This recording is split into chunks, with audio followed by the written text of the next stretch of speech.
Queridos amigos, continuamos recorriendo la región del pensamiento y en este caso la región de la felicidad. Y estamos intentando explicar en qué consisten las diversas ofertas que ha habido para conseguir la felicidad. Y ahora estamos tratando el tema del cristianismo como una oferta para conseguir la felicidad, la verdad, según ellos, y absolutamente la vida espiritual y la eternidad. La oferta del cristianismo es incomparable. Lo ofrece todo, lo puedes tener todo. Y además, como os dije el otro día, si tú haces algo, te darán el 100 por 1 y después también la vida eterna. Estábamos explicando la buena nueva que llega y que se extiende por todo el mundo romano en poco tiempo, relativamente poco tiempo. Estamos en la época del Imperio Romano, los romanos están dominando todo el mundo que habían dominado antes los griegos, el Imperio griego y mucho más, y en ese momento aparece un personaje en Israel y nace en Nazaret, Jesús de Nazaret, y es una persona que empieza a ir a las sinagogas, empieza a hablar, empieza a explicar, y los maestros de aquella época se quedan parados, se quedan impresionados de las enseñanzas de Jesús de Nazaret. Esta buena nueva que trae es tan distinto del mundo que se conocía que es algo completamente diferente o prácticamente diferente. Y estas enseñanzas, estas doctrinas, se recogen en lo que se llaman los evangelios. Los evangelios, que son 4, explican las anécdotas, las enseñanzas de Jesús y sobre todo explican a base de parábolas. Hay muchas parábolas, sobre todo en San Mateo, el Evangelio según San Mateo, hay muchas parábolas. Y parábolas son como historias, a veces muy bonitas, que llevan consigo una enseñanza. Llevan consigo una enseñanza y llevan consigo una moraleja. Esta moraleja nos indica cosas, la verdad, interesantes desde el punto de vista de tomar decisiones.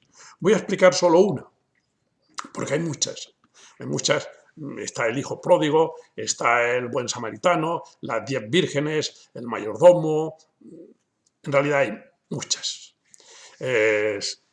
Bien, la del hijo pródigo, porque nos pone en una situación donde tendríamos que decidir una acción u otra. Y aquí se puede ver cómo la enseñanza de Jesús es una enseñanza de paz, de amor, de fraternidad. Y que en los momentos de conflicto siempre nos dice que vayamos por la parte bondadosa. La del hijo pródigo se trata de lo siguiente, rápidamente. Un señor tiene 2 hijos, el pequeño le pide la mitad de la hacienda porque quiere irse y quiere vivir su mundo, le da la mitad de la hacienda, se marcha, se lo gasta todo, se tiene que poner a trabajar y se da cuenta que lo que él está haciendo no tiene ni para comer. Y piensa, aquellos jornaleros que hay en casa de mi padre viven muchísimo mejor de lo que yo estoy viviendo. Me voy, aunque seré jornalero. Y se va en busca de su padre. Y su padre, cuando lo ve, ¿qué hace? Aquí está el tema. ¿Qué hay que hacer cuando aparece una persona así, que se ha marchado, que ha lapidado la mitad de la hacienda? Pues él lo abraza al hijo, y hace una fiesta. Y el otro hermano tiene una reacción que quizás también sería lógica. Yo, que he estado aquí siempre contigo, que no he dilapidado nada, que no he gastado nada, y sin embargo no me has hecho nunca ninguna fiesta. ¿Qué haríamos cada uno de nosotros si nos encontráramos en esa situación?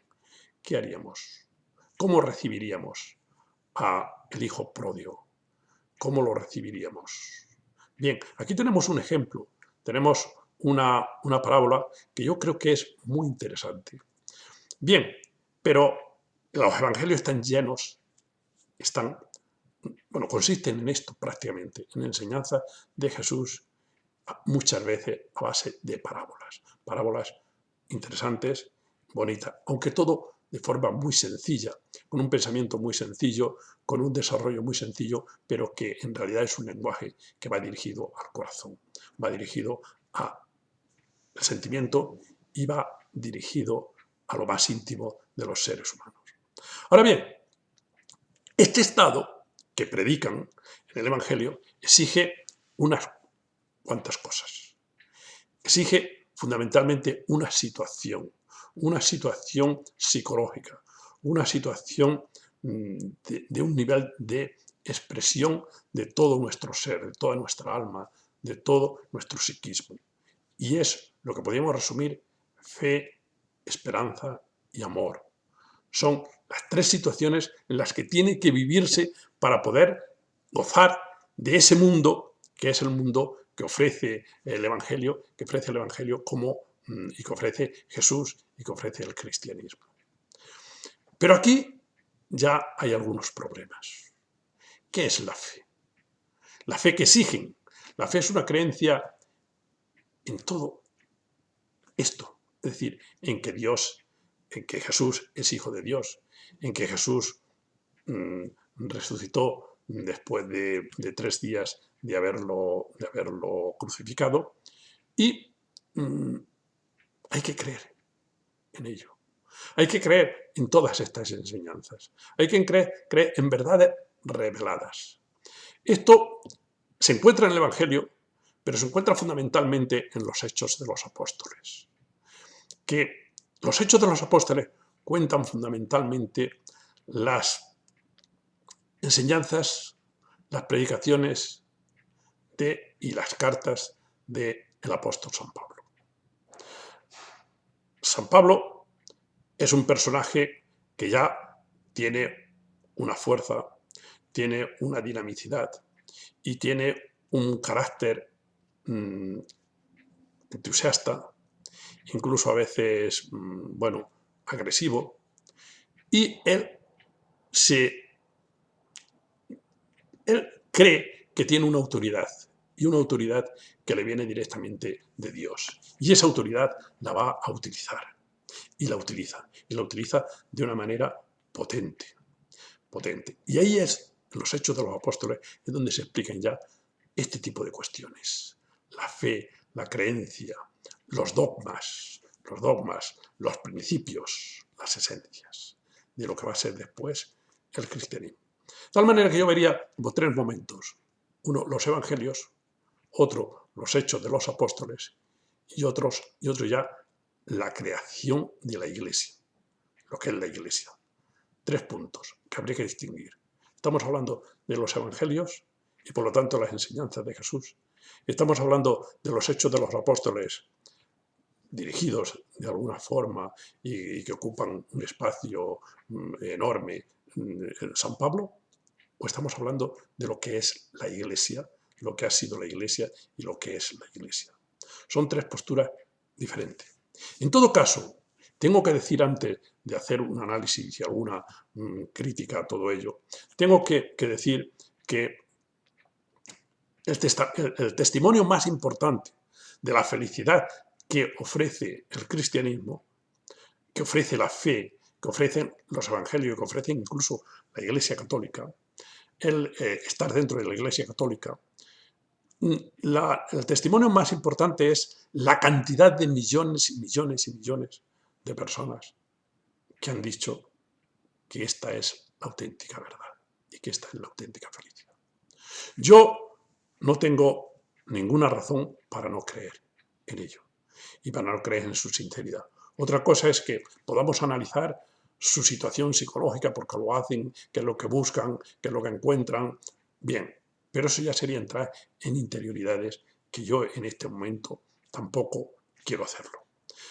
Sí que me fijo en que, empezando por los primeros cristianos, que confesaban esa felicidad, ese descubrimiento de la verdad, como puede ser, por ejemplo, San Agustín, que han pasado unos años del nacimiento de Jesús. Desde San Agustín hasta el último sacerdote con el que yo hablé hace poco sobre estos temas. Todos te confiesan que esa situación, ese reino, llamémosle ya así, ese reino de los cielos, les produce una felicidad inmensa. Sin ningún tipo de dudas, les produce una felicidad inmensa. Ahora bien, como yo soy filósofo, tengo que utilizar también la razón para poder comprender y para poder ver esta oferta que se hace, que vuelvo a decir, según confiesan los adeptos a este pensamiento y a la Iglesia y al cristianismo, según ellos, es la luz, la verdad, la felicidad. Pero exigen para ello, se exige que tengas fe. Y la fe es un concepto muy, muy interesante y muy importante en el cristianismo. La fe es la posición de creencia, de aceptación de todas estas enseñanzas que estoy diciendo del Antiguo Testamento, del Nuevo Testamento y de las enseñanzas reveladas, de las enseñanzas de Jesús y de los apóstoles. Y después los dogmas que ha creado la Iglesia. Entonces, ese creo en, que es como una especie de confesión de fe, el credo cristiano, y que también es un poco un contrasentido a la racionalidad, esa posición es la que cuesta. Una vez que das el salto y que aceptas esa creencia, según los adeptos, estás en otro mundo. Has dado un salto y ya estás transfigurado. Ya estás en una situación de tranquilidad, de paz, de reposo, de amor. Lo ideal, lo fabuloso. Pero, ¿en qué consiste esa situación? Esa situación consiste en el sometimiento de la razón a las verdades reveladas. Y esto ya es más complicado. ¿Por qué sentido tiene que un Dios desprecie a la sabiduría del mundo? ¿Por qué Dios tiene que despreciar la sabiduría del mundo? Porque cuesta entenderlo. En realidad es una deshonra de la sabiduría humana. La fe es, por lo tanto, es el veto a la ciencia también. En principio podría ser, porque hay que matizar mucho. Pero de momento hay un choque. Hay un choque muy fuerte entre la razón y la fe. Se crea un conflicto muy fuerte. Claro, si tú efectivamente sometes la razón a la fe, lo tienes ya todo solucionado. No te tienes que preocupar. Es como si tuvieras que hacer un viaje y te lo dirigen todo. No te preocupes. Te vamos a hacer la maleta, te lo vamos a hacer todo. Y tú no te tienes que preocupar de nada. Pero claro, ese enfrentamiento, sobre todo de San Pablo con las enseñanzas de Grecia, con el mundo griego, que San Pablo es valiente y es osado y va a Atenas y va a hablar allá donde han hablado los grandes filósofos, para decir, eso que vosotros enseñáis, eso es nesciencia, eso no sirve para nada. La verdad es la que enseña Jesús. Esa es la verdad. Pero claro, ¿qué pasa entonces con Prometeo? ¿Sabéis que Prometeo es el que le ha dado la luz a los seres humanos? La luz que ha repartido, ¿es auténtica luz? ¿O es la luz oscura de la sabiduría humana? Del engreimiento de la falsedad. Claro, hubo que esperar un montón de siglos para que apareciera el Renacimiento y empezar a recuperar a Prometeo. ¿Qué pasa, por tanto, con esa racionalidad, ese choque fuerte, frontal? Hay que, Prometeo, dejarlo a un lado y ser sumisos, someterse.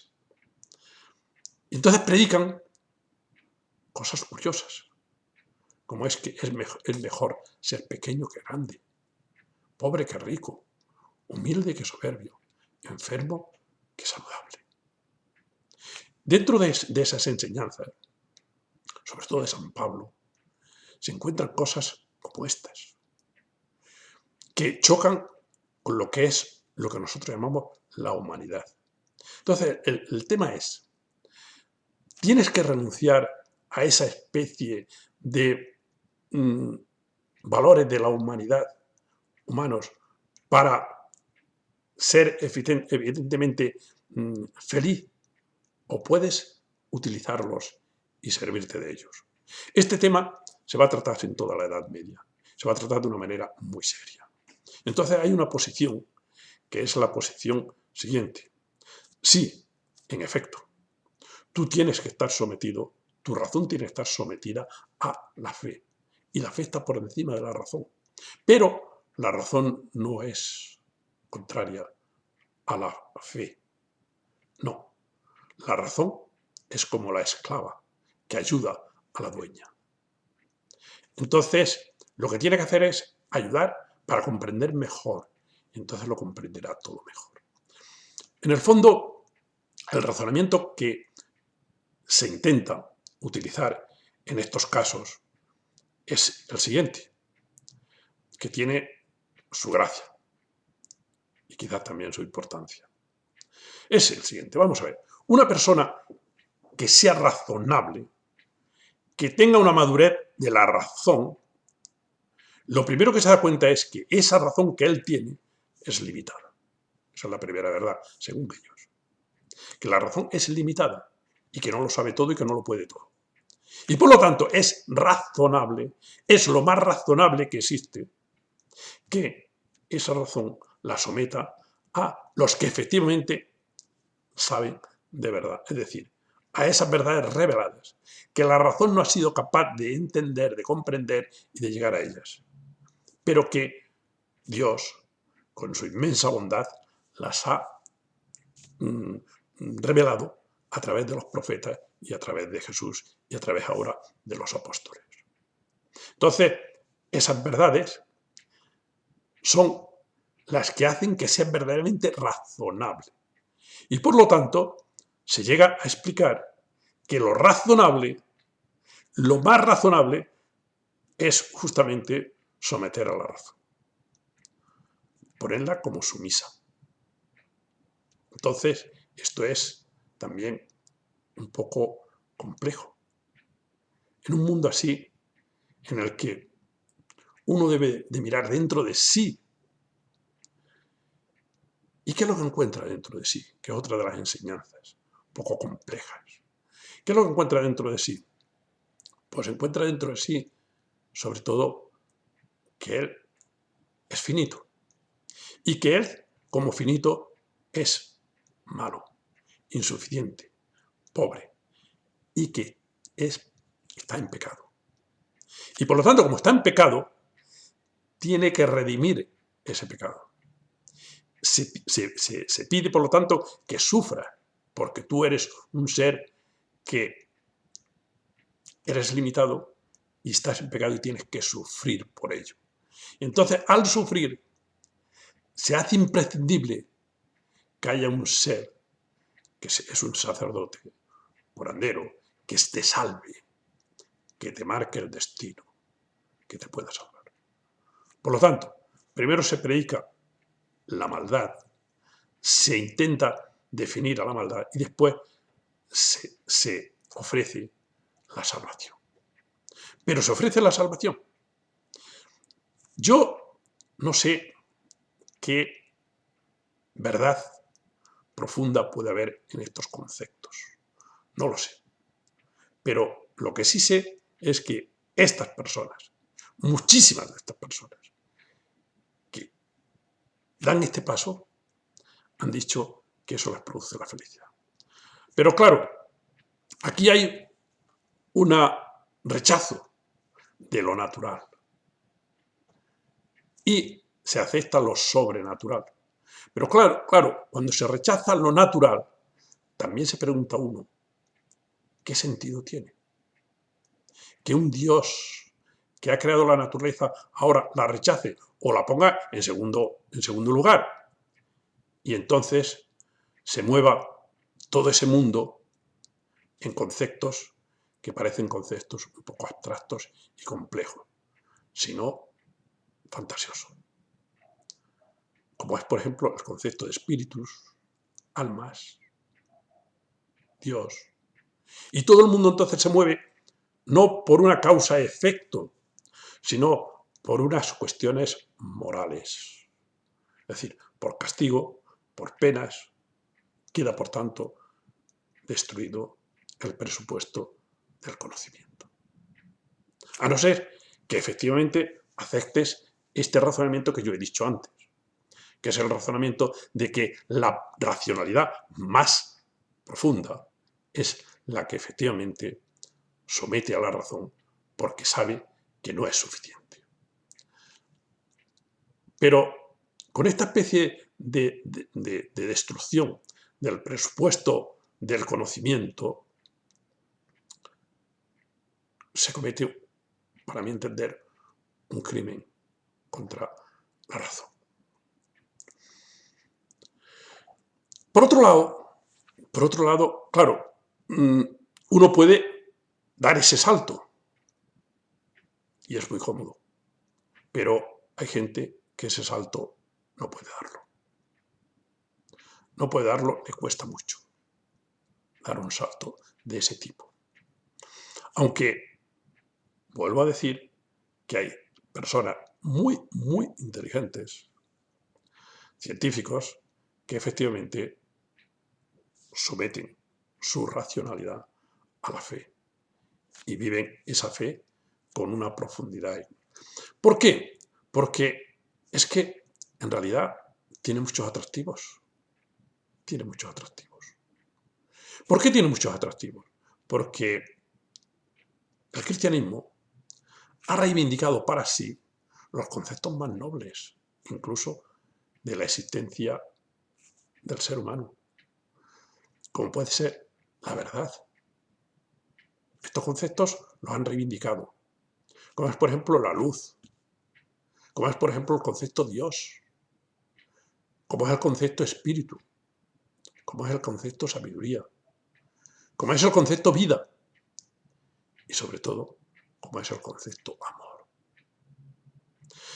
Han creado una frontera, se ha creado una frontera entre este tipo de elementos, de conceptos fundamentales, suyos, preciosos, humanos, y todo lo demás. Pero todos estos conceptos que digo, como puede ser la verdad, la luz, el espíritu, son conceptos que tienen el criterio de autenticidad en la creencia. Es decir, en la fuerza de los seres que lo han dicho, no en la verdad dicha. Porque la verdad dicha es bastante complicada. Por ejemplo, la inmortalidad del alma, la resurrección, son conceptos que son muy difíciles de asumir y de entender. Por lo tanto, este tipo de pensamiento, este tipo de vivencias, porque en el fondo son vivencias, todo este tipo de vivencias, todo este tipo de mundo, tiene unos presupuestos que desde el punto de vista de la filosofía, desde el punto de vista de la racionalidad, son presupuestos. Lo que pasa es que nosotros también podemos considerar que son hipótesis y empezar a funcionar con ellos y ver qué resultado producen. Y el resultado que producen con esa hipótesis es un resultado fructífero. Es un resultado que es una hipótesis seguramente fructífera. Pero los presupuestos son los siguientes. Bueno, algunos de ellos. Primero, la dualidad cuerpo-alma.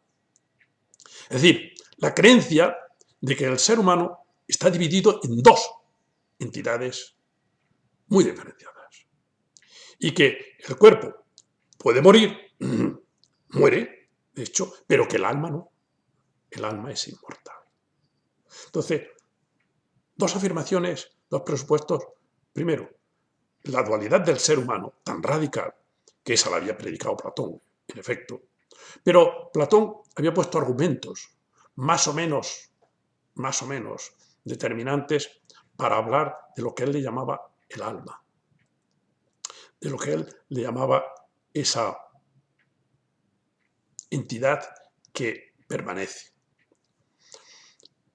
La inmortalidad, ¿en qué consiste esa inmortalidad? No mueres. ¿A dónde vas? ¿Qué haces? Y es una contemplación. También es un poco, claro, es mejor estar contemplando siempre al ser divino que estar en un infierno, sufriendo, por supuesto. Pero incluso así, ¿qué gusto tiene un ser divino en que le estén contemplando siempre y mirándolo? Millones y millones de seres allí contemplándole y mirándole. La verdad es que con nuestra racionalidad cuesta entenderlo. ¿Cómo es ese ser?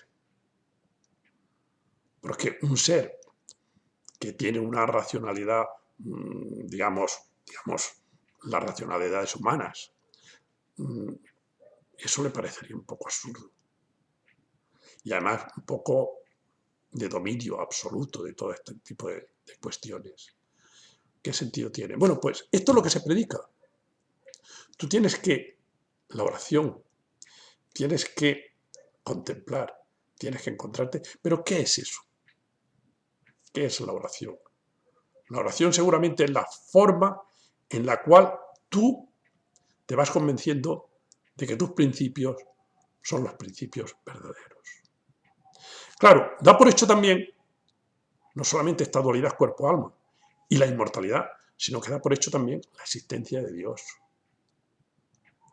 que luego se esfuerza, sobre todo Santo Tomás, en demostrarlo, por medio de la racionalidad, no de la revelación, sino por medio de la racionalidad. Bueno, en realidad es que Santo Tomás lo que intenta es hacer comprensible toda la revelación y todas las enseñanzas cristianas. Y lo consigue bastante.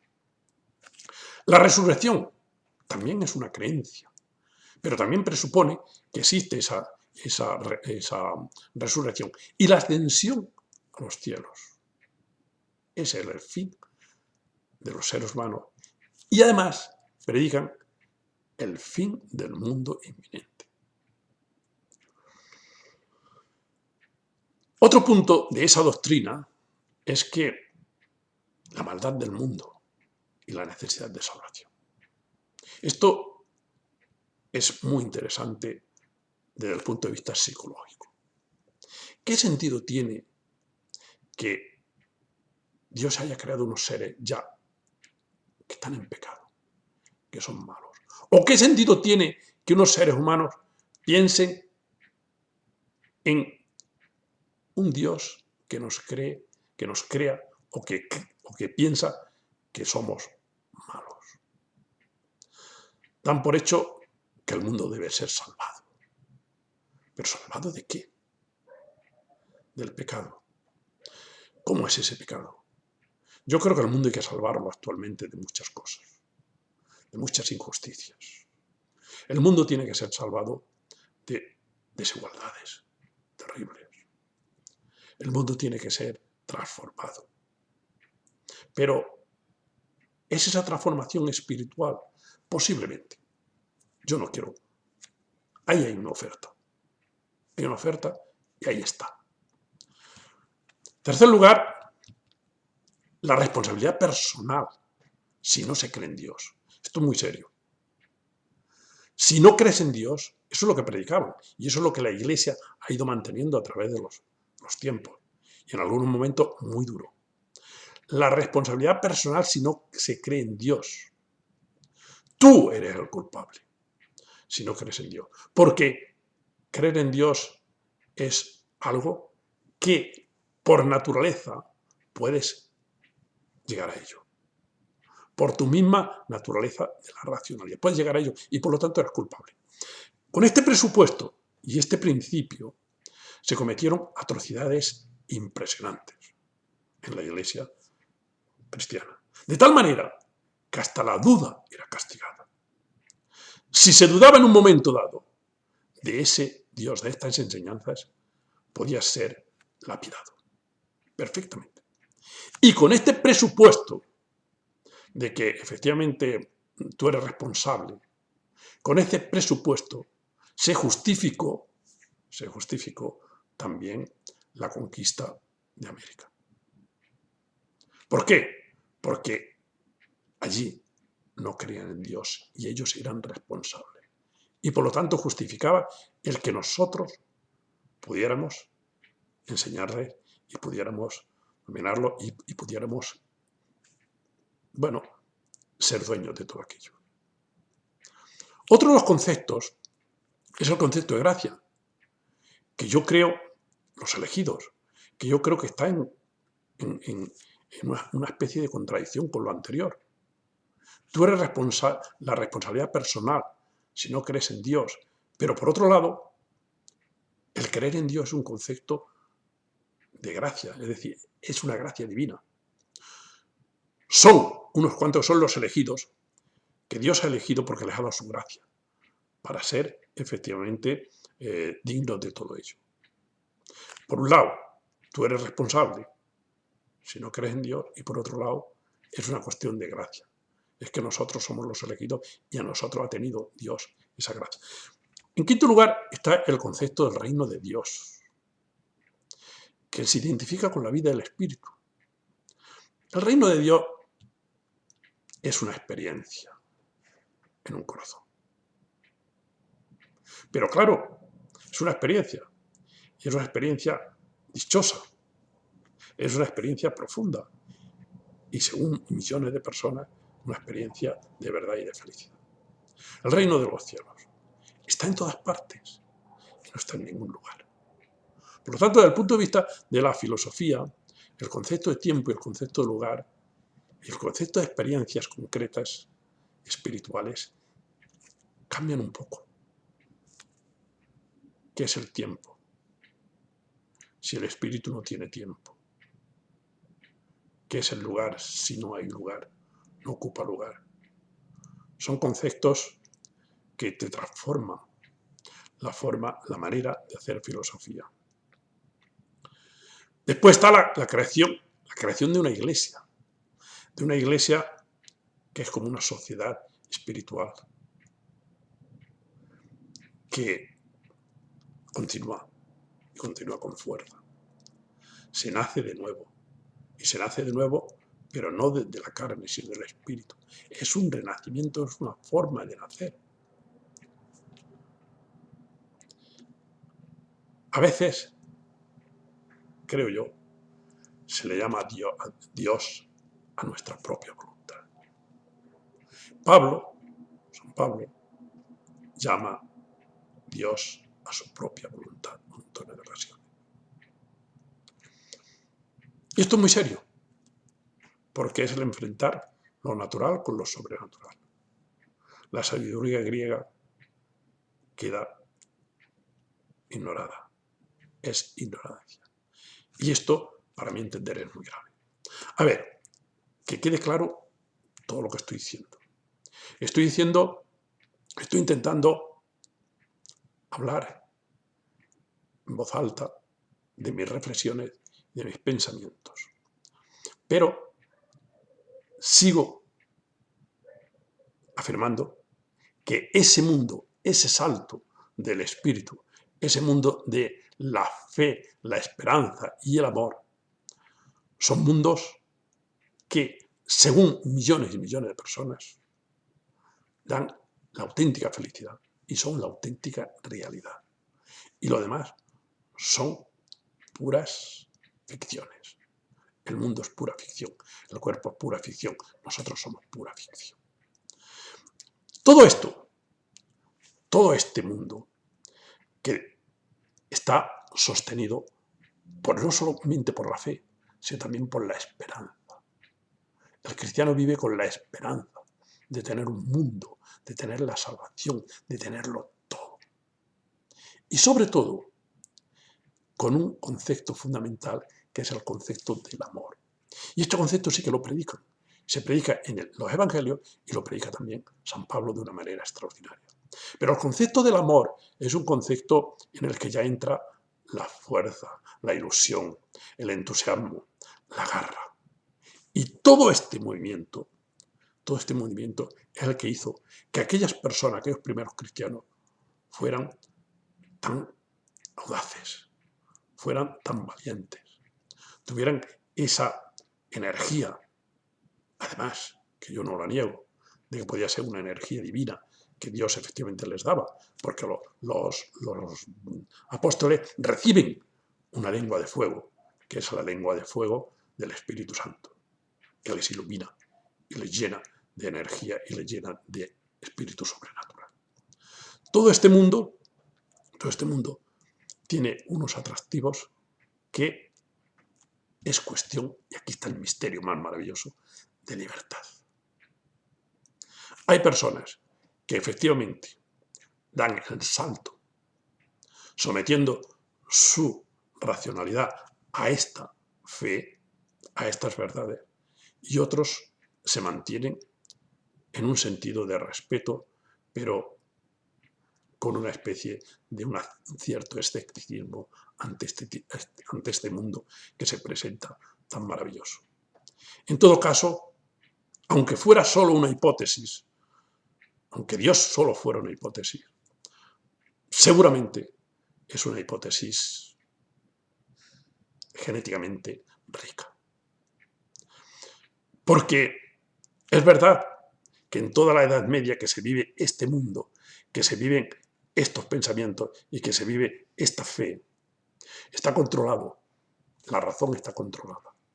La razón está sometida.